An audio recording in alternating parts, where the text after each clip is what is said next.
What's going on, YouTube? Dave back again, and today we're talking about Gundam. That's right. You thought I was dead on this channel? No. Just with everything that's been going on with my healing process, everything else, I've been working on little things like the minis, stuff like that. But I have something special. I actually ended up getting this just before I injured myself. I am super stoked. Let me give you some history. So this kit that I'm about to show you, I've actually had before. When it first came out, I want to say it was before I got into YouTube. So 8-10 years ago, I actually had it all prepped up, built, ready for wiring and everything. But I wasn't that confident in my wiring skills. The reason being, I hadn't had practice or anything, and once I get into it, you'll see what I mean. It was kind of daunting. I mean, I'd done LEDs and stuff like that, but this involves motors and things like that. So it was daunting, and I was honestly afraid I'd end up screwing it up. I ended up hitting a rough patch, and I think it was about the time we needed to get a new car, and I ended up selling a lot of my collection and stuff, and I ended up selling it off because one, there was no way that I was confident enough to finish building and painting it. And I figured, as I do with a lot of my stuff, if it sits around and I don't end up doing it and stuff, I'll either give it away or sell it off when I need some extra funds. And that time happened to be right then. So what I ended up doing, I honestly don't even remember who I sold it to. But I ended up selling it off, and I've regretted it over the years ever since. Never really been able to get another one, and I ended up getting one from my great friend Jim, or some of you may know him as Jim and Boo. But you know, I was super stoked to be able to get this from him. So what we're going to be doing is we're going to unbox and take a look at this. Now, I went through my history, and I don't think I ever posted a video. And honestly, I think when I had this the first time, it was before I really started messing around with YouTube. I am super stoked to do this. I have the companion piece, which is the 1/24th scale high new bust, and it's in the closet over there somewhere, and I want to work on it. But this guy, I've waited so long, I want to show it to you. Now, some of you guys that have been following me for some time will remember that I ended up having the SMS version of this. And again, that one I ended up selling off. But its wiring was actually pretty much all done. It was almost plug and play. But yeah, this one, there's some pluses and minuses. I know the SMS one was before I upgraded my cameras, and you know, it was poor video, it was also poor audio, and I want to do something more professional with you guys on this. There were some changes that Kenny over at SMS made with the head itself, which made it fantastic as far as changing some proportions and stuff. But still, this one, the resin quality and everything actually surpassed that one. So without further ado, and enough rambling on, let's get over the table and show you guys what all comes in the boxes. All right, boys and girls, here we are. And this not only comes in one box, but it's big enough it came in two. Now, I think retail on this is somewhere around $300 plus whatever Grand System ends up charging for shipping. So this is not a GSB, this is not a GSS, this is actually from Grand System Models. As far as I'm aware, these guys are the original manufacturer of most of the head busts that you end up seeing, which other companies like GSB and GSS have kind of ripped off. Taking a look at the box, and what's funny is I was just about correct. So this model came out in 2009, and I think I ended up getting it around Christmas 2009, maybe 2010. So yeah, ultimately this kit is about 10 years old. Now, they do still do runs of them, but it's rare and hard to end up picking up a copy. So as you end up seeing on here, this does have the ability to use a power adapter, which I don't think I have, but easy enough to get one. It actually has the socket to be able to do it. It also runs on batteries. They call it the big scale motorized system, has LEDs, infrared motion sensor. There's actually a sensor that goes right in here that will activate it when you come into a room or something. Machine operated by hand. There's controls right on here that will work it. It comes with metal parts, photo etch parts. Here you can see some of the pictures of the details, and it is 41.8 centimeters total tall. The head is 14.8 centimeters wide. Head depth 29.8 centimeters. Color depth 24 centimeters. And you can just read the rest of the things on there. The weight on here is approximately 2.5 kilos.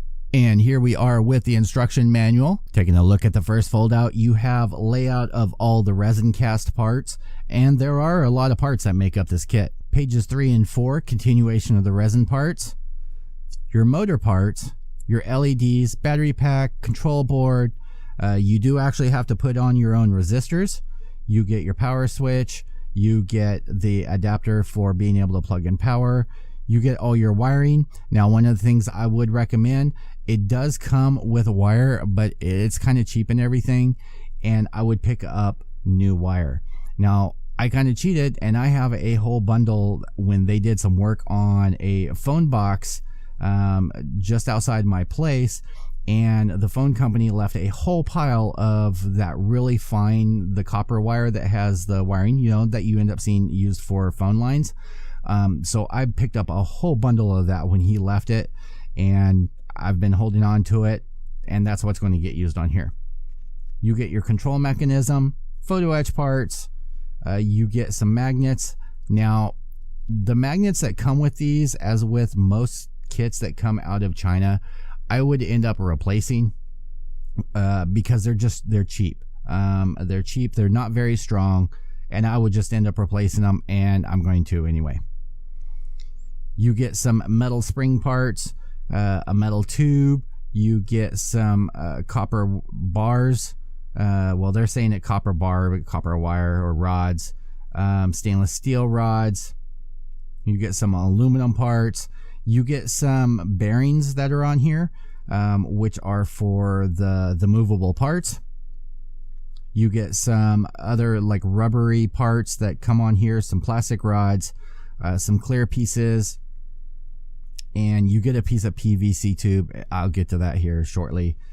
Moving on to the diagram, starting off with the build, and you can see how this is kind of daunting. Personally, myself, I probably would have done something different as far as instructions, because this just looks like a hodgepodge of crap. Honestly, it's a pain in the butt to try and figure out, especially their wiring diagram. Getting it all together and everything is going to be pretty much easy, but the wiring part is what ends up being super confusing on here. You get your top part, which works all the head parts. There's a motor there, there's a motor there. Moving on to the second section, you get this section over here, which is where the sensor ends up going. You get the bottom part, which attaches to the base over here. Your control board goes in there. You can try and follow the wiring that's in here. Like I said, it's not exactly easy. You're going to have to do some splitting, soldering. You're going to have to solder your own wires. You're going to have to attach your own resistors. Moving on to this part, you get this section over here, which is on the back side.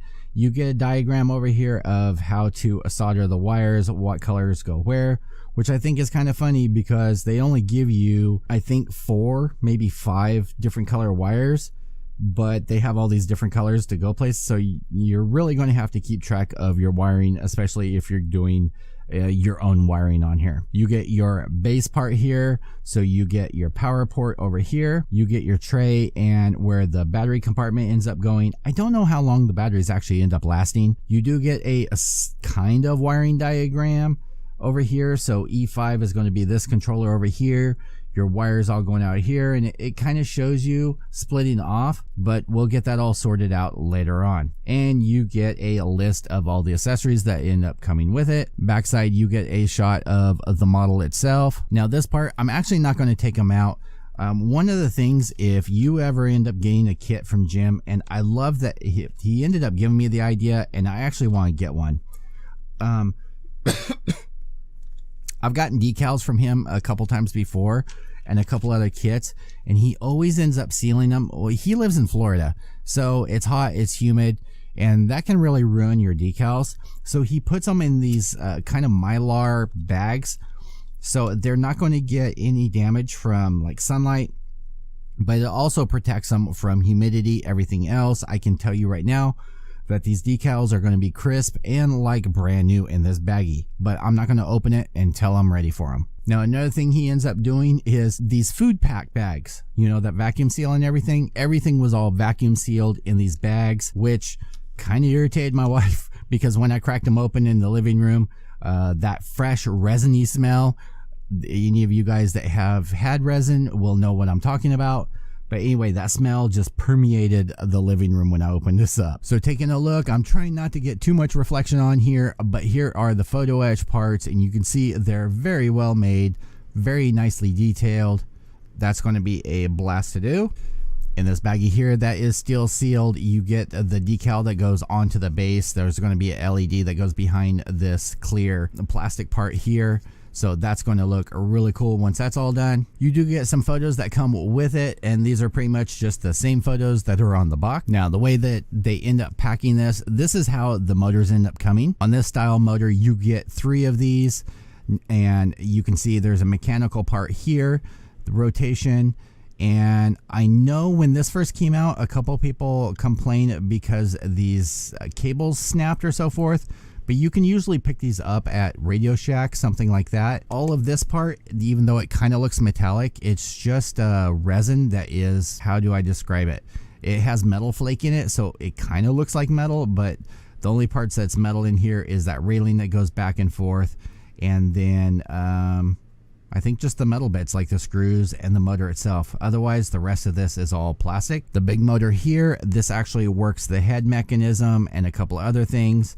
You've got some springs, some screws, and you get your 2 ports on here for the power. And I think this ends up juncturing, like comes in and then goes out to another motor. But we're going to have to watch how these end up attaching and everything. Like I said, these are cast in either resin or they're plastic. I can't tell. They actually feel like plastic, so very well could be. I forgot, in the bottom of the box, you actually get a CD, which has a bunch of pictures and things like that on there. I doubt I'm going to end up putting the pictures at the end of here. Now you do get, this is for the eyepiece. This is just clear styrene that's been, or vacuum cast. You do get a warranty card with its own serial number, so that's actually nice. Now the downside is, I think the warranty is only for like 30 days or something from when you end up purchasing it. So that part sucks. But at least showing that part, it's an original. You get a bag with, there's a couple of loose wires in here, but this is where all your brass rods, your little sensor piece on here, your clear rods, your rubberized tubing, all of that stuff is going to be in here. Now, these rods, I remember from my original build, some of them didn't end up fitting. They were either too big, too small. So you may end up using some styrene tubing or rods to substitute. This bag here, you end up getting a lot of wiring parts. Some of these end up getting used and some of them are going to end up getting replaced, but you get all the plugs that end up going in there. You get a bunch of LEDs. You get a couple that are color shifting that go on various places on the kit. This bag here, you get your control board, you get your sensor for the movement, you get all your metal spring parts on here and a couple of other pieces of tubing that are on here, and you get a it's kind of like a wire mesh. Now, one of the things that was funny is, I'm not sure how, but at least I know if I end up screwing one up, I've got another one on here. But I actually ended up with 2 of the clear pieces that go on the eye part. You get some bearings for your moving parts. You get some screws. It actually has a lot of different screws on here. Be careful, they're not the best quality. I remember that they strip out fairly easy. And you get the magnets that are in here. Now, because of my limited space, I'm going to do this a little bit differently. Instead of just spreading out everything, I'm going to give you an overview. But this is the big part of the head. I'm going to turn down the brightness on the camera a little bit to give you a view. Now, it's not perfection. You can see there's a little bubble pleb right there, but that'll be easily knocked out. It is going to take some work. It's the outside. I love the resin that they ended up using. I remember my original which I think was from the first batch. The resin was white, like white, like that good Japanese resin or Korean resin. But you know, this one over time has yellowed, but not that big of a deal. It is going to need some cleanup up in here. You can see the, you know, all the different, it's kind of rough, but the outside at least is pretty smooth. It needs some sanding and everything. They did a good job in casting it in general. I think we're going to have to add a little details. Like I said, this isn't bad, but you're going to have to do some finagling with some of the parts just to be able to get them together. All right, so here are all the parts that make up the rest of the head unit. You get the horns that go on to the head itself. You get the back of the helmet or back of the headpiece over here. More head parts, your chin piece, more head parts. These are internal parts for the cockpit, which the door does open and close. You get the door and then the ball part. You get for the eye lens, which LED actually goes in there. More internal parts. Internal parts, you get the part for the control sensor, which is right there. You do get a seat and a small figure. I'm pretty sure that's supposed to be sharp, but doesn't really look like anything, especially since his hands are kind of just blobs. We'll see what we end up doing with that. The detail and panel lines are fairly good. Some of them you will have to run a chisel through just to clean them all up if you're going for that perfect look. But trust me when I say this thing is going to be massive once it's all built up. Now, the next section we're taking a look at is going to be right here. The previous section was right here. Not a whole lot of parts end up making this up. This is going to be the core of it right here. This is the flap that's going to end up coming up and down. Some side pieces on here and just more general core parts. A lot of hosing and stuff gets attached to this. All right, so the next section we're going to be taking a look at is this part right here. And it only consists of a few parts. There's some hoses and stuff that go from one piece to another piece. I remember this on the original, and they have never changed it in the whole time that they've been doing this kit. So these end caps are supposed to go over this. Well, the problem is it doesn't go over this, and you are going to have to either file or take a Dremel to work this out or work this down for this to slide over that. But in the instructions, it actually shows that these are supposed to pop into here, except the problem is they pop right through there. So on my original one that I ended up doing, I actually took, and if you look at the one that they ended up doing here, it looks like it sits flush. It looks like it did great. But somehow in their casting process, or however they ended up doing, they ended up making this much smaller than it was supposed to be. So what I ended up doing is I ended up taking a piece of styrene. Didn't have to be very thick. I traced out the bottom part of this part on the styrene, cut it out, and then mounted it on the back side of this, and then would slide it in so that it would sit in there properly. And that's the only way I ended up figuring out how that's supposed to end up working, because even with this, it's not like it bumps up against there and will fit, because it's even too big for that. That's going to be, if you end up getting this, the biggest headache and biggest hindrance that I ended up finding with this so far. All right, so the next section that we're going to be looking at is going to be the main body section right here. This is where the big motor is going to end up going and a lot of the other stuff. Taking a look at the parts, pretty much everything is a duplicate for right and left side. You have a bunch of little pieces that parts and some of these things plug into, bunch of rails. Now, one of the things you will want to make sure of is just keep an eye on these rails. Make sure that the little plugs that are going to be on the backside of these are actually out smooth. A lot of them, there's going to be that they're going to be bigger, that the slot is going to be bigger than your part. So before you glue it, you just want to make sure that it is secure. Also pay attention to the parts list, because it will list what needs to get glued and what doesn't, and you don't want to glue a part that ends up having to move. You get some little vents down here. There's fans that end up going in them. You get some piston rods over here. You get a lot, there's a lot of slotting together, and everything works out very well. The one thing that you're going to have to keep in mind is just making sure that all the parts, especially the parts that move against each other or close to each other, are very well clean and not touching each other. The only thing that I've ended up finding, but it is resin, I love resin, I haven't worked with it in a while, is going to be you're going to have some offset like that, but most of it's hidden that I've ended up finding as far as the worst parts. You just file it down, smooth it out, and you should be good to go. If you guys want to see how I end up cleaning resin pieces and everything just to make them all nice and perfect, definitely leave a comment down at the bottom that you want to see that. Otherwise, I will probably just end up sitting and trimming off all the little tabs and sanding and filing them down and getting them all ready to show you guys how they go together. All right, last but not least, you get the metal rod that ends up going into the base over here. You get the battery tray, and this is the bundle of wires that they end up giving you. They are really fine and seem like they might be fragile.